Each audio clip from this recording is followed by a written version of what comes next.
بالله من الشيطان الرجيم بسم الله الرحمن الرحيم وصلى الله على محمد وآله الطاهرين اللهم صل على محمد وآل محمد وعجل فرجه السلام عليكم ورحمة الله تعالى وبركاته إن شاء الله تعالى أيوزا من مجانا أكن أقول شافي صلى أما كما يدعو مكساني صلى نوعي أكل أقوي صلى نولي من ينبين الله ودسو akan sanya mustahabbai da yawan gaske wanda zaka ga akwai ruwayoyin da suka nuna cewa wannan tasbihin da muke yi subhana rabbiyal azim wa bihamdi akwai na manya cancan zaka ga mutum yana yin 60 da wani abu tasbihi to kaga irin wannan sallah ne na manyan mutane sannan akwai kuma sallah kan tsaka tsakiya haka wanda akwai dai mustahabbai amma ba sosai wanda za su gajiyar da mutum ba in mutum bai saba ba ko kuma bai kai wannan matakin ba akwai kuma sallah wacce take yar shafshaf wadda mutum nan da nan zai yi ya riga ya kammala iya miqdarin wajibai kenan ba tare da ma an sa mustahabbai ba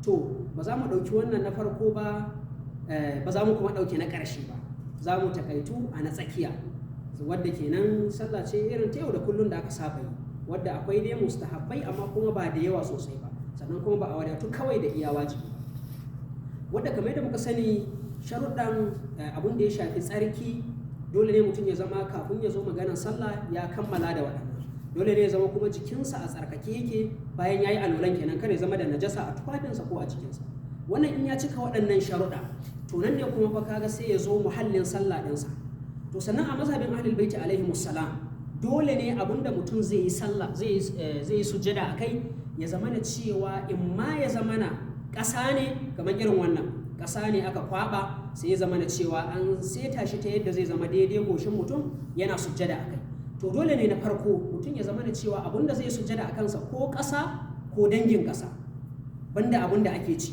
misali zai iya zama mutum ya sujjada akan ƙasa sawa'un ƙasan dunkulalle ne irin wannan ko kuma ƙasa wanda yake gari ko turbaya ko tabo ko abin da ya kama da haka mutum zai iya neman dutse ya yi sujjada a kai zai iya neman katako ya yi sujjada a kai almuhim in ma ya zama ƙasa ko kuma dangin ƙasa don haka wannan matsala ce mai muhimmancin gaske wadda mun wajibi ne mutum ya yi sallah ya yi sujjada akan abun da ya halatta a yi sujjada a kansa mu muna da abubuwan da ba ma sujjada a kai a mazhabinmu sabanin sauran yan uwan mu ahlus sunna ba su da wannan don haka dole mutum in zai yi sallah ya zama da cewa a inda yake akwai ƙasa ko wani abu da ya fito daga cikin ƙasa dangin ƙasa to in ya samu wannan to sai ya zo kuma muhallin da yake sallansa sai ya daidaita kamar yadda muka sani in mutum ya zo zai yi sallah dole ne ya zama da cewa tsayuwansa ya tsayu ne ya daidaita bi ma'ana kar ya zama da cewa ya yi haka ya karkace ta dama ko kuma ya karkace ta hagu a'a zai tsaya ne ya zama tsayuwansa a daidaice yake ya tsaya kafadunsa ba su karkace wannan ya yi sama wannan ya yi ƙasa ba sannan kuma ya zama yana da cikakken nutsuwa bi ma'ana ba zai tsaya ne a firgice ko kuma yana kalle-kalle ba a'a zai zama yana tsaye ne yana nutsu to in ya kammala samun nutsuwa sannan kuma ya shirya tsab domin sallah to a mazhabin ahlul baiti alaihi musallam akwai abin da ya shafi kiran sallah ba kiran sallah mu a wurin ba bambanci tsakanin wanda zai yi sallah shi kadai da wanda zai yi sallah a jam'i dan haka idan mutum zai yi sallah ne a jam'i akwai bukatan kiran sallah kamar yadda yake wannan muta'araf ne kowa ya san shi to sannan in kai kadai ma za ka yi sallah akwai bukatan misali za ka zo ka yi sallan asuba kai kadai to akwai bukatan ka kira sallah kafin nan ka zo ka yi iqama sannan kuma sai ka wuce a haka to kiran sallah kamar yadda muka sani akwai miqdarin wajibi akwai kuma abin da ake sawa na mustahabi bari mu fara da abin da yake na wajibi ko kuma bambanci tsakanin kiran sallah da iqama bangarorin kiran sallah a kiran sallah kabbara hudu ake farawa da shi sabanin a iqama biyu ne sannan a kiran sallah kana da la ilaha illallah a ƙarshe guda biyu amma a iqama kwaya ɗaya kake da shi don haka yanzu za mu fara da kiran sallah in mutum ya tsaya ya daidaita zai fara da kamar yadda muka sani akan komai mustahabi ne mutum ya fara da bismillah akan kowane aiki don haka mutum zai fara da bismillahir rahmanir rahim Allahu akbar Allahu akbar mutum zai iya jin cewa ba a ja wannan maddan da masu kiran sallah suka saba ja ba wajibi bane dan haka mutum in ya zo a matsayinsa na wanda zai yi sallah zai zo ya tsaya kabbarorin da zai yi ba sai ya ja wannan dogon maddojin ba kawai zai fara mun yi biyu yanzu za mu ci gaba Allahu akbar, Allahu akbar. Ashhadu an la ilaha illallah, ashhadu an la ilaha illallah. Ashhadu anna Muhammadan Rasulullah, ashhadu anna Muhammadan Rasulullah. Wannan akwai ishtiraki anan. To mustahabbi ne ko ma mu ce wajibi ne in an kira wannan muhalli din yana da kyau in an kira manzo sallallahu alaihi wa alihi in kai ne kai kadai kana iya tsayawa da kiran sallan kai salati Allahumma salli ala Muhammadin wa ali Muhammad. In wani yana gefen ka ya ji lokacin da ka kira manzo Allah sallallahu alaihi wa alihi yana da kyau yayi salati. To a wannan kenan bayan an gama da ashhadu anna Muhammadar Rasulullah, to a wannan muhalli din akwai abin da yake mustahabbi ne amma kuma mutum zai zo da shi ba da niyyan cewa yana cikin kiran sallah bane, wanda shine shaidawa da Imam Ali alaihi salam waliyin Allah ne. Dan haka a wannan muhalli din bayan shaidawa annabi Muhammadu manzon Allah ne sallallahu alaihi wa alihi, sannan to mutum zai ci gaba ashhadu anna aliyan waliyullah, ashhadu anna aliyan hujjatullah. Wannan da niyyan zai zo da shi mustahabi ne amma ba da niyyan cewa yana cikin kiran sallah ba, wannan ke. Sannan zai ci gaba da hayya ala salah, hayya ala salah, hayya ala al-falah, hayya ala al-falah. Daga nan to akwai bambanci tsakanin kiran sallan mu da kiran sallan yadda sunna suke. To daga nan kuma mutum muna da hayya ala khairil amal, hayya ala khairil amal. Wannan ya keɓanta da muke. To sannan bayan mutum ya kammala wannan sai ya zo Allahu akbar, Allahu akbar, la ilaha illallah, la ilaha illallah, guda biyu a ƙarshe, sabanin wanda zai zo a iqama shi guda ɗaya ne. To wannan haka ake kiran sallah. Allahu akbar guda hudu, ashhadu an la ilaha illallah, ashhadu guda biyu, ashhadu anna Muhammadar Rasulullah guda biyu, ashhadu anna aliyan waliyullah guda biyu, wanda shi muka ce mutum zai zo da shi da niyyan ba yana cikin kiran sallah bane, mustahabbi je. Sannan sai hayya ala sala, sannan sai hayya ala fala guda biyu, sai hayya ala khairil amal guda biyu, sannan sai Allahu akbar guda biyu, sannan sai la ilaha illallah guda biyu. Wannan shine karshen kiran sallah. To bayan mutum ya kammala wannan kiran sallah din, mustahabbi ne ya bar inda yake tsaye ya dan yi gaba taku daya, sannan sai ya dawo inda yake tsaye. Misali bayan ya kammala kiran sallah zai taka haka. In mutum yana so ya tsawaita, duk da mun ce ba lalle mu tsawaita ba, akwai addu'o'in da ake yi bayan mutum ya taka din yayi gaba. To amma mutum za mu takaitu da wanda ya takun kawai. Mutum in ya tako din ya zo to kuma sai ya dawo inda yake zai tsaya ya sallansa. To mutum ya kammala kiran sallah kenan. Mun ce ba bambanci shi ɗaya zai sallah ko a jam'i ne, akwai buƙatan kiran sallah. Duk da akwai masail a nan, duk da wannan gudun tsawaitawa za mu rabu da su. Akwai inda shi kiran sallan yake faduwa. Misali mutum a gurguje zai hada azahar da la'asar lokaci guda, to ita la'asar ba ta bukatan kiran sallah, na azahar ya wadata. Wannan kenan. To sai kuma iqama. Ita kuma iqama kabbara biyu ne kamar yadda muke faɗa a farko, sannan sai kuma la ilaha illallah ɗaya a ƙarshe. Kamar yaya? Mutum zai fara da Allahu akbar, Allahu akbar, ashhadu an la ilaha illallah, ashhadu an la ilaha illallah, ashhadu anna Muhammadar Rasulullah, ashhadu anna Muhammadar Rasulullah, Allahumma salli ala Muhammad wa ali Muhammad, ashhadu anna aliyan waliyullah, ashhadu anna maulana amiral mu'minin hujjatullah, hayya ala salah, hayya ala salah, hayya ala al-falah, hayya ala al-falah, hayya ala khairil amal, hayya ala khairil amal. Wannan daga nan mutum ya rabu da zai zo da wani abun da bai yi shi a kiran sallah ba, shine qad qamatis salah, qad qamatis salah, Allahu akbar, Allahu akbar, la ilaha illallah, waya daya. To wannan mutum ya kammala da iqama kenan. Mun kammala da kiran sallah, mun kammala da iqama. To yanzu abun da ya rage mutum kawai shine zai shiga sallah. Kamar yadda muka sani, akwai mustahabbai da yawa a sallah, sai dai mutum ya wadatu da iya wanda zai iya yi kawai. Za mu ga kuma akwai wasu mustahabban da suke ɗamfare da mustahabbi. Don haka shi kiran sallah, kabbaran harama shi wajibi ne, wanda rukuni ne bayan kasancewarsa wajibi, wanda in babu shi ma ba sallah. Da shi ne za ka shiga sallah, in baka zo da shi ba kana wajen sallah, baka ma shiga ba bare a yi wani magana da ba. Don haka mutum a wannan muhalli din in ya zo bayan ya kammala iqamansa zai yi kabbaran harama. Sannan mutum dole zai yi shi a tsaye, sannan kuma yana nitse sannan kuma mustahabbi ne sannan kuma dole ne mutum zai daga hannayensa yayin yin kabbara kenan zai yi haka, sannan kuma waɗannan hannayen za su zama a haɗe, sannan kuma zai kawo su setin kunnuwansa ko kuma ya zama sun zo daidai fiskansa alal aƙalla. To sannan sai ya ce Allahu akbar, wannan ya yi kabbaran harama kenan. To daga nan bayan ya yi kabbaran harama abin da yake gabansa shine karatun fatiha. Zai karanta fatiha sannan sai ya karanta suran da ya ga dama ba shi da matsala. To sai ya yi ruku. To shi kuma ruku'un ba kafin mu yi nisa, wannan bayan mutum ya kammala fatiha ya kammala sura dole ne ya zama yana tsaye kenan. Misali bismillahir rahmanir rahim, mutum ya kammala fatiha bismillahir rahmanir rahim, muhalli mai muhimmanci, dole ne mutum tsakanin fatiha da wata sura yayi bismillah, wajibi ne mutum yayi bismillah bayan ya kammala fatiha.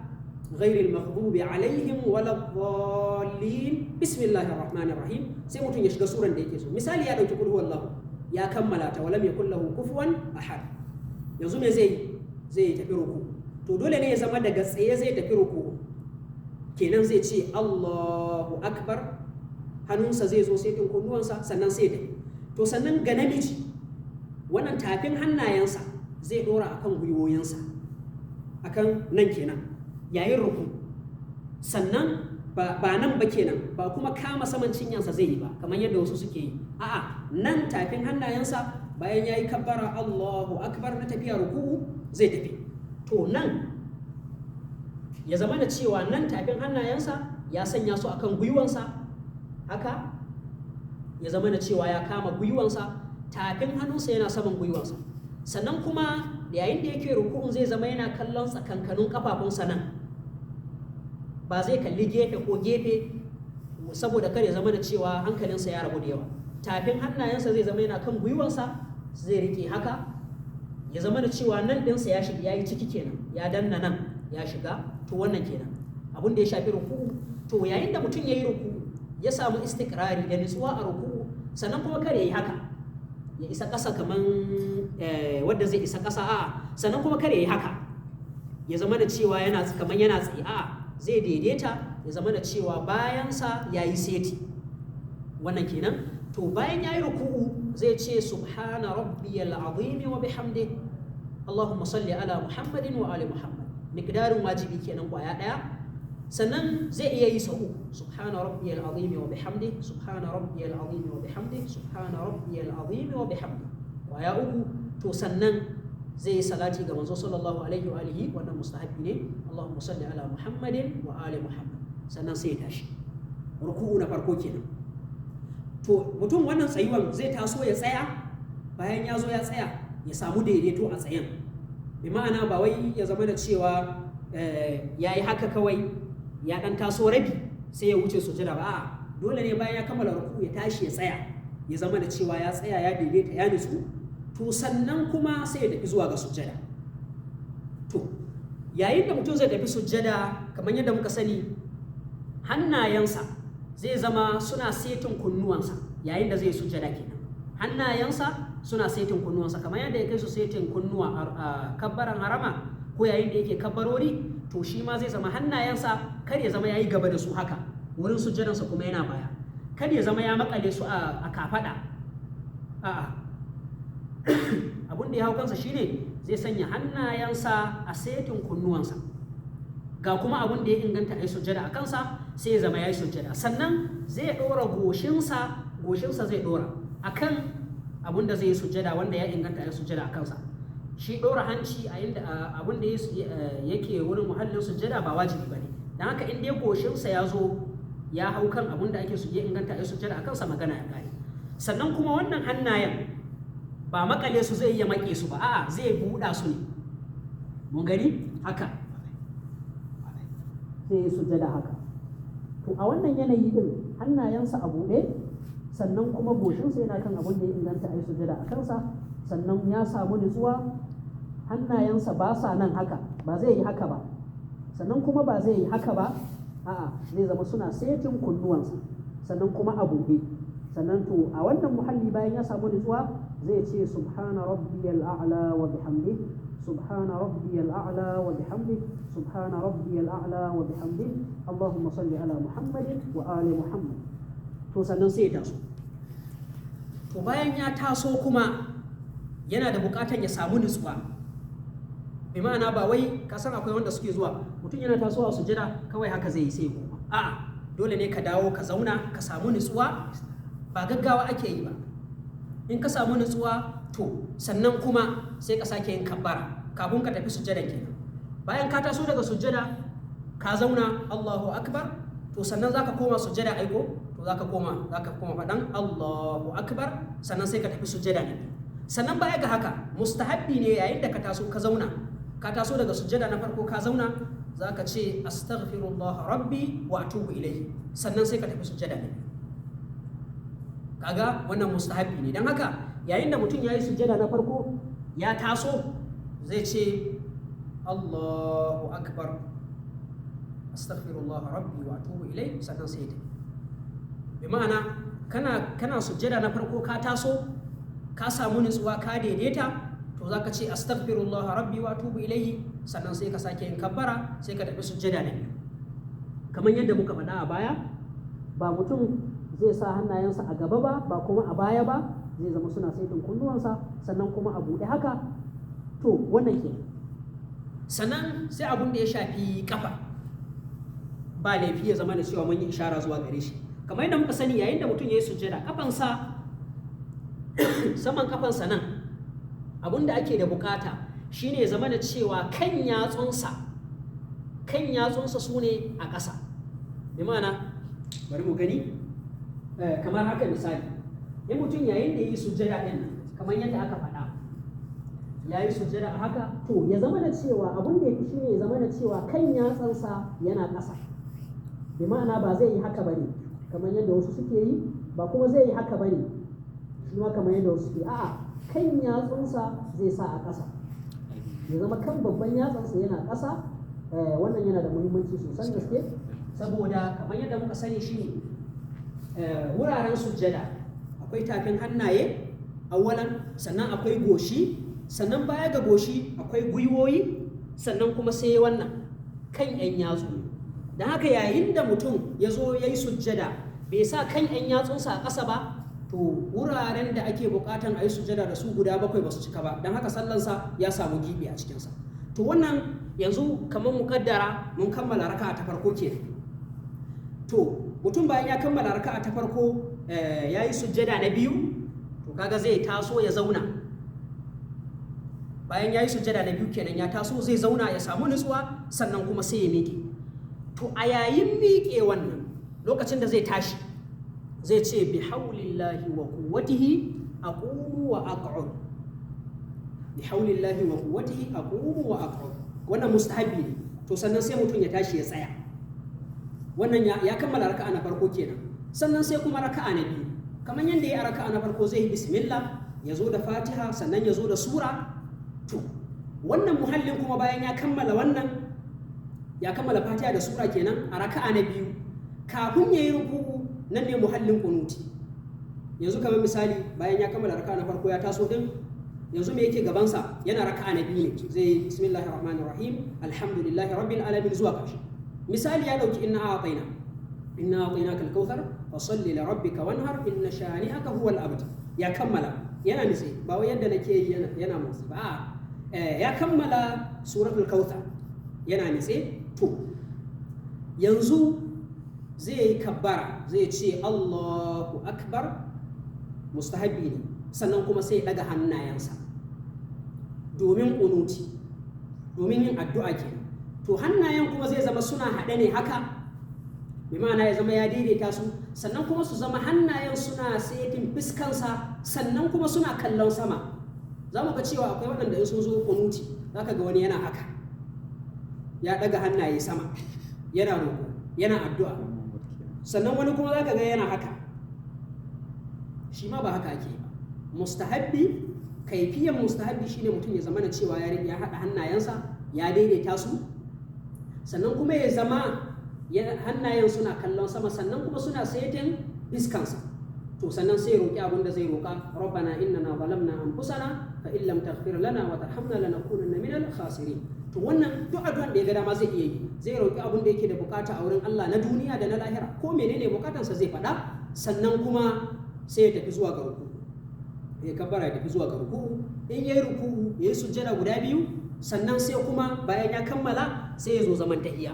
Misali mun kaddara mun yi ruku mun yi sujjada guda biyu, za mu taso sai a zo a zauna. Yanzu bayan mutum ya zo ya zauna din nan zai yi zaman tahiyya, wanda muke cewa zaman tahiyya.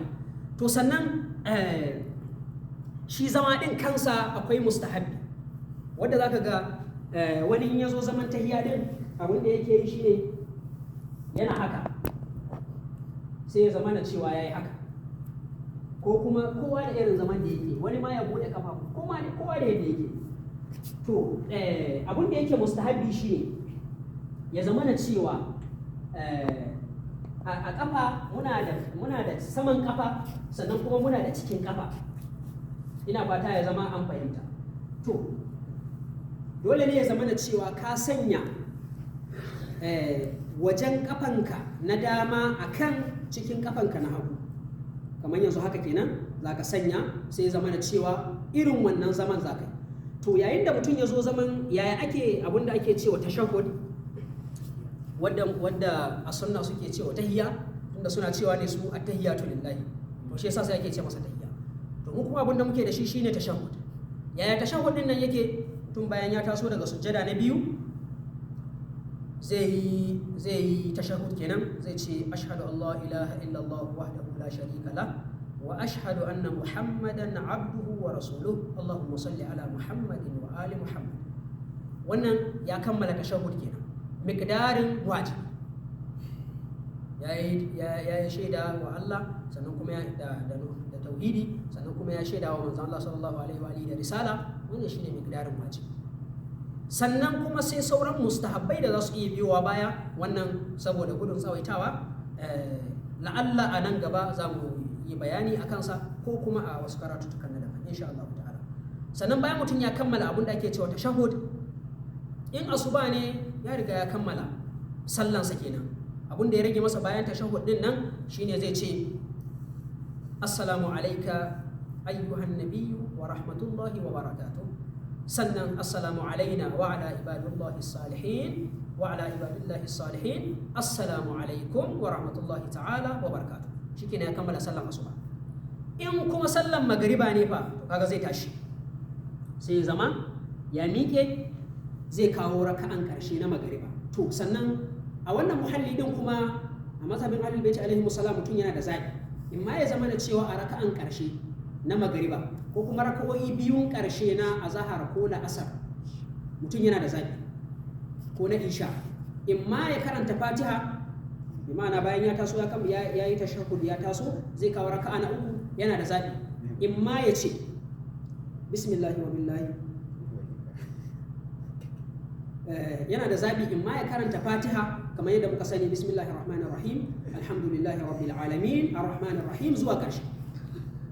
Wannan yana da zaɓi, ko kuma ya yi tasbihi guda babban tasbihi da ake faɗa. To in mutum ya zaɓi fatiha, wannan zai yi fatihansa ya wuce. In mutum ya zaɓi tasbihi kuma, to wannan shi kuma yana da zaɓi, in ma ya yi guda ɗaya, wannan shi ne miqdarin wajibi guda ɗaya. In kuma yana so ya sanya mustahabbai a ciki, to shi ne zai kawo guda uku. Zai ce bismillahir rahmanir rahim subhanallahi walhamdulillahi wa la ilaha illallah wallahu akbar, subhanallahi walhamdulillahi wa la ilaha illallah wallahu akbar, subhanallahi walhamdulillahi wa la ilaha illallah allahu akbar. Waɗannan sau uku kenan, wannan mustahabi ne, amma ko ɗaya ya zo da shi ya wadatar. Dan haka zai zama da cewa a raka'a na uku a magariba in ya zo da wannan zai yi ruku'u, ya taso ya yi sujjada, ya taso ya kammala. A raka'a na in magariba ne shikenan ya kammala, zai yi tashahhud, ya yi taslimi, ya yi sallama, ya kammala. In a raka'a, in kuma isha ne ko asuba, abuwan in isha ne ko azhar ko la'asar, to shi kuma yana da bukatan ƙari, kenan zai sake tasowa. Bayan ya sake tasowa zai sake maimaita zaɓinsa, in ma ya zaɓi fatiha ko kuma ya zaɓi waɗannan tasbihan guda uku, sai ya kammala. In ya kammala ya yi ruku'u, ya yi sujjada, shikenan ya taso ya yi tashahhud, ya yi sallama, shikenan ya kammala sallarsa. To wannan shine a dunkule a takaice. a dunkule a takaice mun wadatu da 'yan mustahabban da ba a rasawa na yau da kullum wanda mutum ba zai takura ba kenan. Insha Allah ta'ala la'alla a nan gaba mu yi magana a sallan akan mustahabban da su manya-manyan mutane suke sawa a sallan su. Insha Allah ta'ala Allah ya sake dakar da mu. Assalamu alaikum wa rahmatullahi ta'ala.